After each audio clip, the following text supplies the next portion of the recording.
Ozzie? Yes, Harriet? What's the latest in the international situation? Just this, that the solid silver with beauty that lives forever is international sterling. Oh, Ozzie, everybody knows that.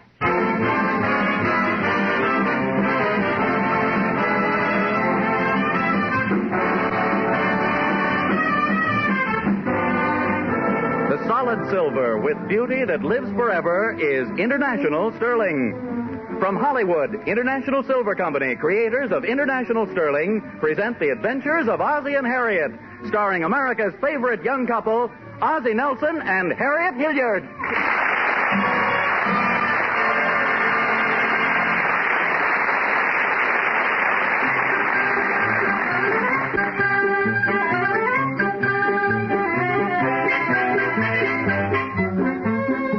Let's look in on the Nelsons at 1847 Rogers Road and see what Ozzie and Harriet are doing today. Oh, but wait.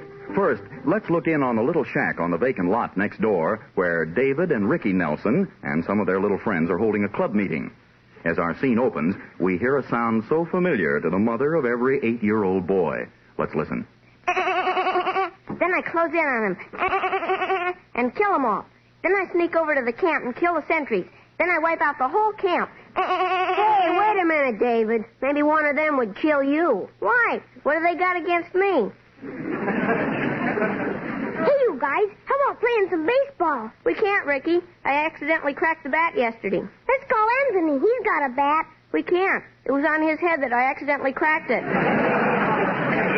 Speaking of bats, we sure could use a new baseball bat and some more gloves. Yeah, but talk is cheap. We ain't got enough money to buy nothing. What do we got in the treasury, Tommy? You mean exactly? Yeah, what's in the treasury? Well, there's 52 cents, 14 airplane pictures, 130 marbles, 2 turtles, and Tom's kid brother Herman that we're holding till Tom pays his dues. Well, there must be some way we can raise money. Why don't we hold another raffle? Yeah, that's a good idea. Last time we held a raffle, we sold 27 raffles at 5 cents each. That's right. The guy who had the lucky number even refused the prize. Yeah, we couldn't get rid of Tom's kid brother Herman that way either. Hey, I got a good idea, hey? Why don't we rent this club to somebody to live in, and we can collect the rent, hey? Nah, we can't. Why not? The OPA. What's the OPA? Well, I don't know, but Pop says they don't let you do nothing. Say, I got a better idea. There's a lot of people that want places to live. Why don't we tear down this little shack and put up a great big apartment house? Then we could collect way more rent. Hey, that's a great idea, hey. It'd be easy to build. There's lots of old red bricks laying around the lot, hey? Let's make it a real big one. 200 stories.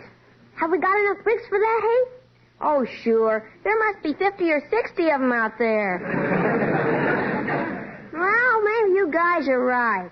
Yeah, it's easy to put up apartment houses these days, too. You don't need to build no roof. No roof? You know, that's something else I heard my pop say. That OPA, they put a ceiling on everything.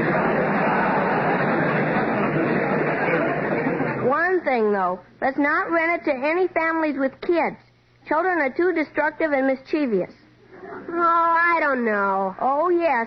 They keep tracking the floor and marking the walls no matter how many times my mother tells me.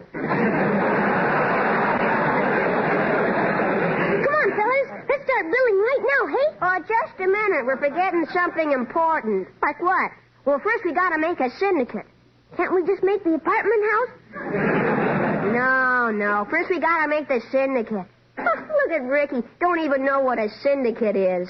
I don't know what a syndicate is either, Tommy. Well, that's how big businessmen do things. Oh, didn't your pop ever get together with a bunch of other guys and something very important? Yeah, sure. Well, that's a syndicate. Oh, a poker game. Well, come on, guys. Let's start building the house. Okay.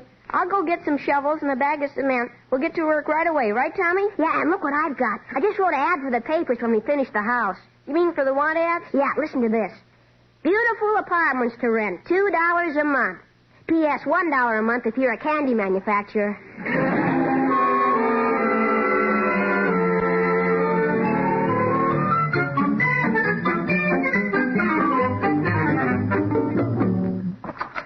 Evening, dear. Oh, hello, Harriet. What's wrong, Ozzie? You look upset. I am upset. Harriet, do you know what a man down the street just told me? No, I don't, but I think you're good looking. Oh, well, this has nothing to do with my looks. It seems that a very disturbing rumor is spreading through the neighborhood. What's that? Well, you know that vacant lot right next door to us? Yeah. Well, some big syndicate is putting up an immense apartment house on it. I heard it from Charlie Hooper, and then from old Mr. Carlton, and then Ben told me the same thing. Are you sure about this? Just as sure as I'm a human being. Well, let's not worry until it's more definite. And, dear, besides, it's not a very nice lot, In fact, the kids call it the Rogers Road Dust Bowl. No, I think this is pretty serious, Harriet. A big apartment house right next door isn't exactly my idea of something to laugh about. I like neighbors, but not about 200 of them 10 feet away. I guess you're right at that. Besides blocking off our house and turning this street into a traffic street and a lot of other things like that, it's going to deprive all the kids of their only playground around here. And you're right. They always have so much fun playing there, too. Remember the time they were playing Follow the Leader and they all climbed up that telephone pole and then they dared you to do it? I did it, too, didn't I? Yeah. And it wasn't so very much trouble for the fire department to get you down. You know, Harriet, when I passed that clubhouse tonight on the way home, I felt terrible. All those kids, and soon they'll have no place to play. And just because some big syndicate decided to make a few more dollars. It seems to me that the freedom of youth is worth a good deal more to the community than the desires of a few big businessmen. Has the time come that we've thrown over the principles of democracy and justice for the many merely because of the importance of a select few? The senator from California has the floor.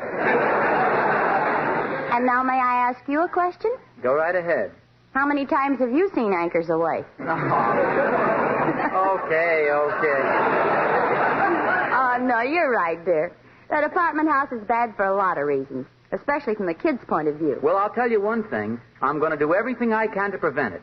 Maybe I won't be able to, but I sure will try. I'll tell you that much. Hello, Mom. Hiya, Pop. Hello, David. Hello, son. Say, Pop, you know what me and the fellas are doing? Not now, David. Mother and I are discussing something very important. It'll only take a minute, Pop. Later, son, please. This discussion concerns you, too, and it's really very important. You know, Harriet, maybe I'll look up the zoning restrictions on apartment houses. That's what I wanted to talk to you about, Pop. The apartment house. Oh, so you know about it. Of course. As a matter of fact... Well, David, I want you to tell every single one of your friends that your father is doing everything in his power to stop that apartment house from going up. You're trying to stop it? But, Pop... If I have to dig into every legal book in the library, if I have to get out an injunction, even if I have to take it to court, I'll do what I can to prevent it. Gee whiz, Pop. So just go out and tell the boys that that's the way your pop feels about it. Okay, if you say so. Bye, David. Bye. Gee, I wonder what it feels like to be a hermit. Yes, sir, I want those kids to know that they have one real friend. Oh, honey, now look, don't you think you may be getting all worked up unnecessarily? It could be just a rumor, you know. No, this is pretty definite. As a matter of fact, the whole thing is really my fault anyway. I was on the verge of buying that lot any number of times. If only I'd bought it, this never would have happened. Do you remember once about 3 years ago? I was going to buy that lot then, but something interfered. Do you remember what it was? Yeah, you didn't have enough money. Oh, yeah. And then later on, that second time I was going to buy it, something came up again, didn't it? What was that? You didn't have enough money? Oh, yes. And the third time I almost bought it. Let's see, what was wrong then? You didn't have enough money. It's always something, isn't it? If only I'd have bought that lot when I wanted to, everything would be all right now. Oh, well, let's not talk about it till after we eat, dear. Dinner's almost ready. Okay, but that's what always happens when you put something off until tomorrow. Somebody else goes and does it, and then you just feel like kicking yourself. 3 times I was going to buy that apartment.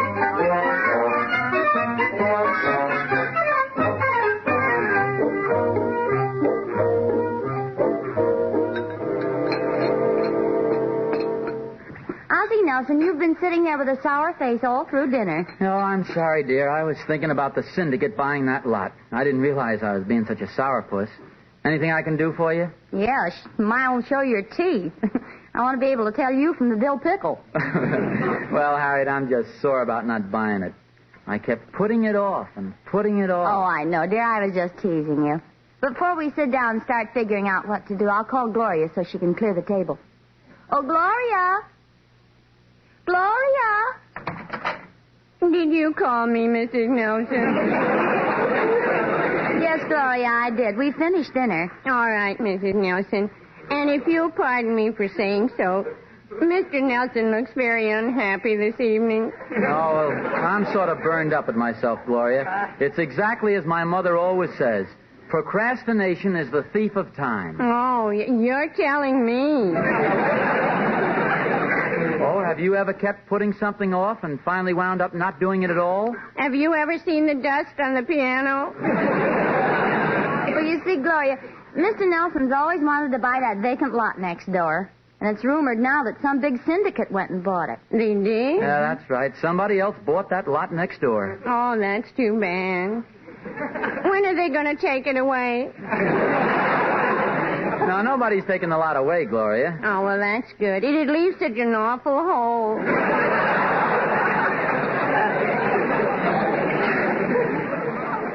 It's even worse than that. It seems they're going to build a big apartment house next door. We're pretty upset about the whole thing.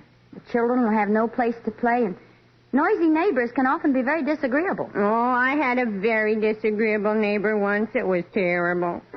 Mrs. Nelson, what would you do if you had a neighbor who shook out her dust mop practically in your living room and made noise late at night and always walked across your lawn? Well, first I'd talk to her about it. That's what I thought, but no, this woman had to call the police.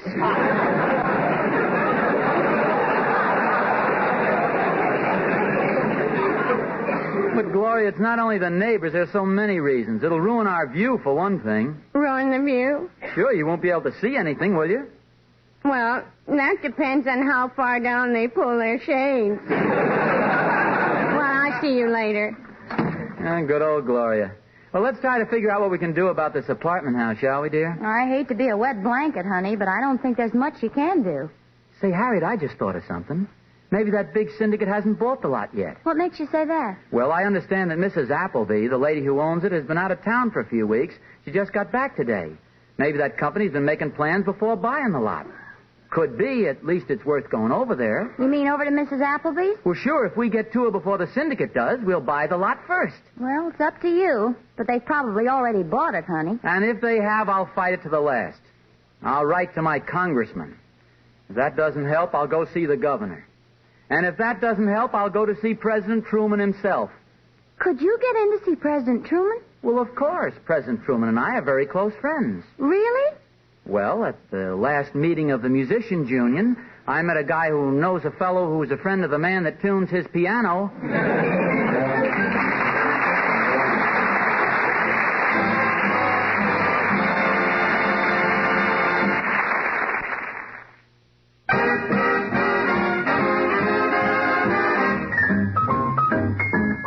And now our lovely singing stars, the four famous King sisters.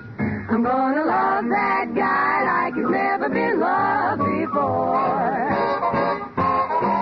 I'm gonna show that guy he's the fella that I adore.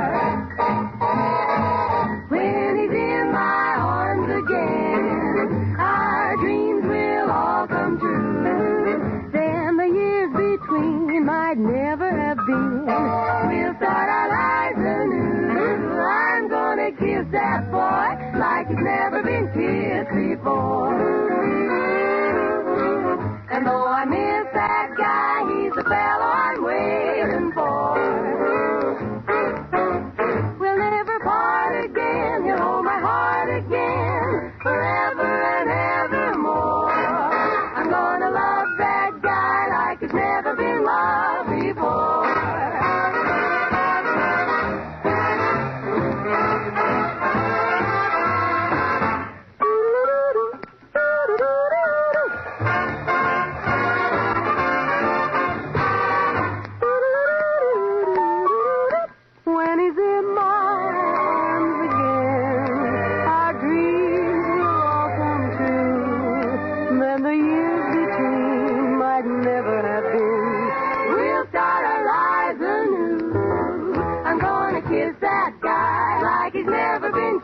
Before. And though I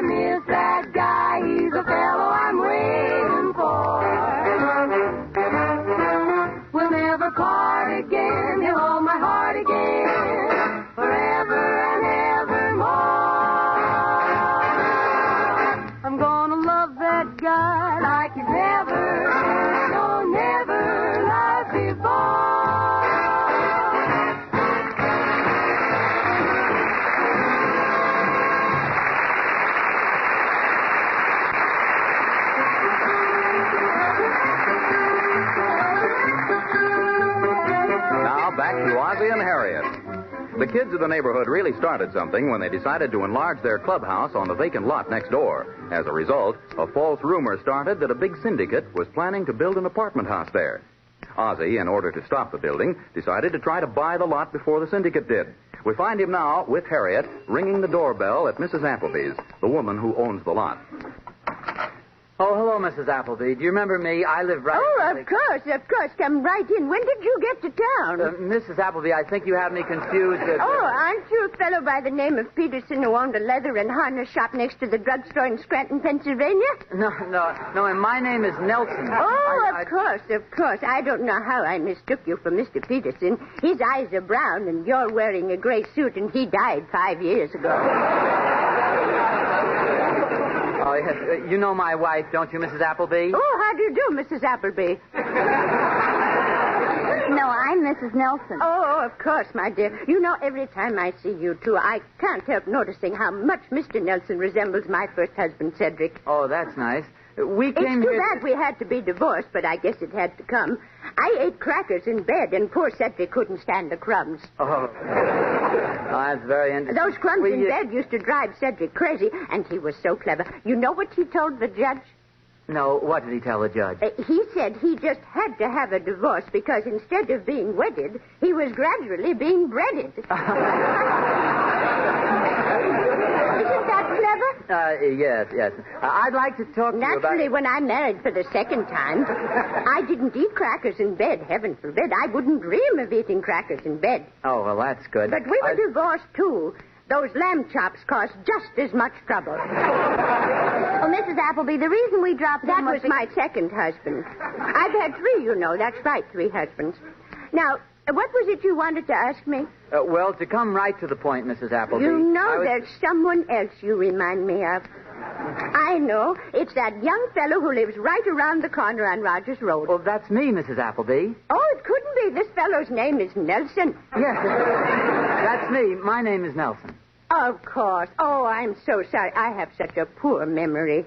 Nelson, let me see. Oh, I know how I can remember it. The same as Battling Nelson, who won the lightweight championship from Joe Gans in Reno, Nevada on April 11th, 1917 at 133 pounds in 6 rounds, and I won 60 cents on him at 3-2 odds. Yes, sir. That's how I remember you, Mr. Dempsey. Mrs. Appleby. Yes? Mrs. Appleby, are you interested in selling that lot next to my house? Mr. Nelson, is that what you came over here to ask me? Yes. Well, for goodness sakes, what was all that beating around the bush for? Well, I'm kind of a blabbermouth. But tell me, you haven't promised that lot to anybody else, have you? Oh, no. Then will you take a $50 deposit on it and hold it for me? Oh, certainly, Mr. Nelson, if you wish to buy it. Oh, that's fine. We'll let you know as soon as possible. Here's the $50, Mrs. Appleby. And now I think we'd better be going. Oh, but Mr. Nelson, I haven't even told you why my last husband left me. I know why. You ate grapefruits in bed. Why, that's right. I ate grapefruits in bed. But how did you know? I remember the headline in the society column that day. Mrs. Appleby squirts off 3rd drip. Goodbye.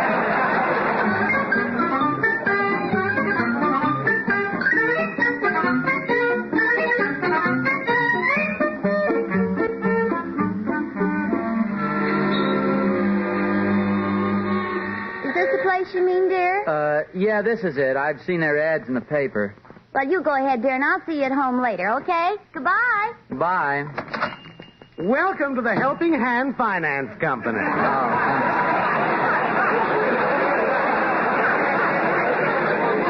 I'm thinking of buying some real estate, and I'd like to see about borrowing some money. Well, you came to the right place, friend. Because we always have plenty of money. Lots of money. Now, what would you like? $10,000? No, $100,000? no, $1 million? no. No loan is too big or too small for the Helping Hand Finance Company. We just lend money and lend money. Now, what's your name, please? Nelson. Ozzie Nelson. I phoned you a while ago. Oh, yes. I think we got some information on you. Just a few pertinent facts our investigators checked on. Now, let's see. Oh, here it is. Ozzie Nelson, born on...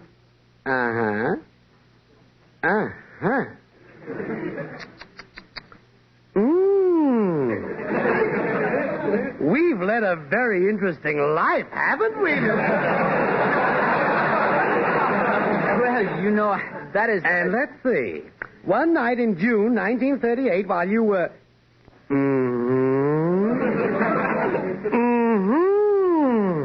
If that was that night in Pismo Beach... This is in Toledo. Oh. And then you...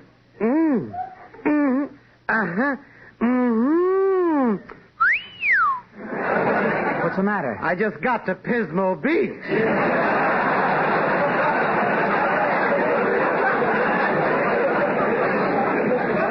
Well, I guess it'll be all right. Now, how much do you want to borrow? Well, you see, I'm not sure yet. I just wanted to line everything up for a certain big deal. Suppose I call back tomorrow. Would that be all right? Mr. Nelson, yes. We'll be happy to serve you. And please bear in mind, Mr. Nelson, or Ozzie, if I may, we don't want you to look upon this as a cold business deal. We want you to think of us as warm friends who are glad to help you out in your hour of need. Your signature on one of our applications is like the warm hand clasp of two dear friends. That's why we call ourselves the Helping Hand Finance Company, because we give you a helping hand. Oh, well, thanks. Oh, just one thing. Suppose I can't meet my payments on time. Do you still extend a helping hand? Well, in that case, we use our foot a little. Goodbye.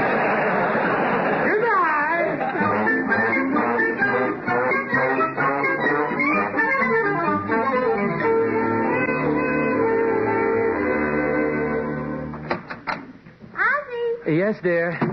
Honey, I've been thinking over this whole business about the apartment house. I know, dear, you've been thinking, but your husband's a man of action.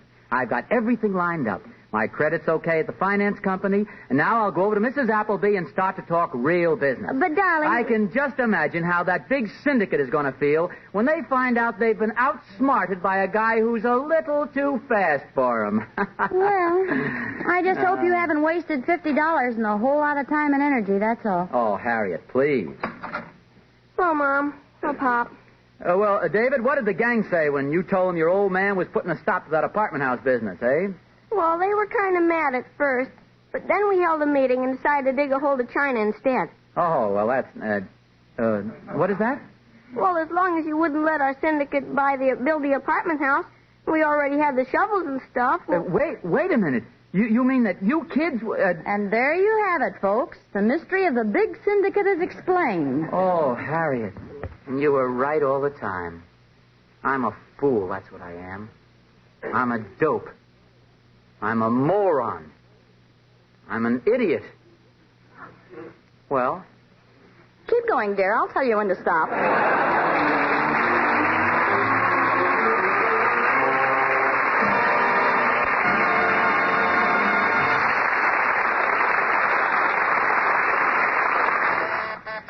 I'll get it.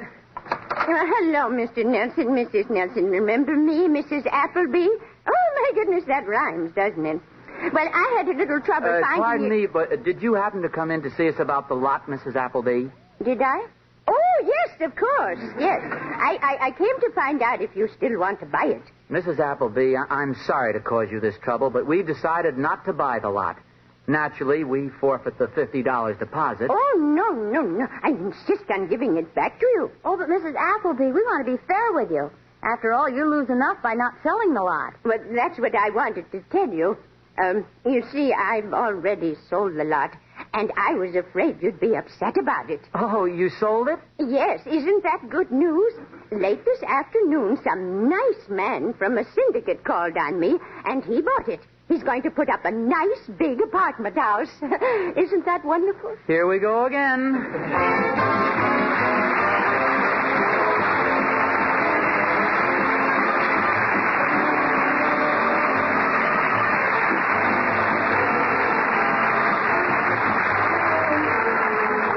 International Silver Company, creators of International Sterling, invite you to listen again next Sunday to the adventures of Ozzie and Harriet, with songs by the King Sisters and music by Ozzie Nelson's orchestra. And don't forget, the solid silver with beauty that lives forever is International Sterling. You're right, Harriet. The solid silver with beauty that lives forever is International Sterling.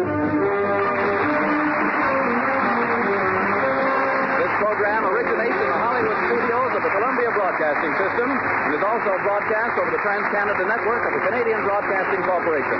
This adventure of Ozzie and Harriet will be transmitted to our men and women overseas by shortwave and through the worldwide facilities of the Armed Forces Radio Service. Appearing in support of Ozzie and Harriet were B. Benaderet, John Brown, Joel Davis, Tommy Cook, and Henry Blair. Original music was composed by Billy May. This is Vern Smith speaking.